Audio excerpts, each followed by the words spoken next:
In our latest Boomtown tonight, we turn our eyes to Coeur D'Alene. There, the city's considering ways to deal with the rising number of short-term rentals, many of which are illegal as it turns out.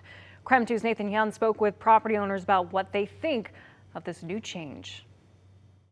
The Coeur D'Alene City Council approved a proposal to hire a company that will monitor vacation rentals.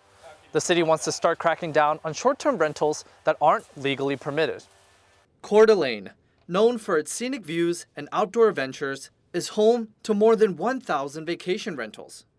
But the city says that only 453 of them are legally permitted.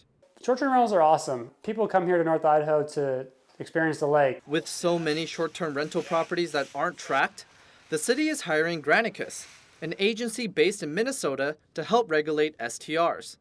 Colton Hacker, who owns a short-term rental, is hopeful that the city will implement some new regulations. At the end of the day, regulation needs to be in place for those that aren't trying to follow the rules, because then there is a slight amount of, chaos and anarchy that can ensue. But we spoke with a vacation rental owner who would rather work with the city on her own.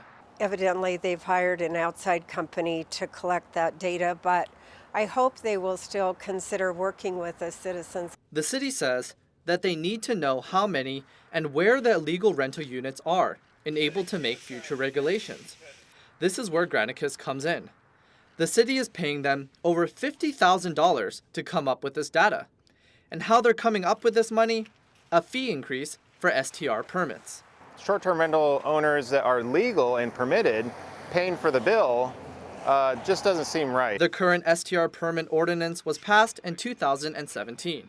The purpose of the ordinance says to safeguard the public health, safety, and general welfare. But in the past year, the city says because of complaints they've received about illegal STRs, they are in need of some new rules. It's hard to regulate. We all want regulation on them. We think they should be licensed. We think you should have accountability for them. Certainly that's going to deliver the best user experience. But even though Zach Froelich, who owns a real estate company, is for regulation, he has some doubts about Granicus.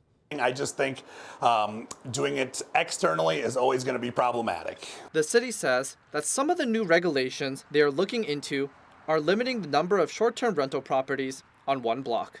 Right now, the fine for operating a short-term rental without a permit is $100. The city says that they may increase that fine. In Coeur d'Alene, Nathan Young, KREM 2 News.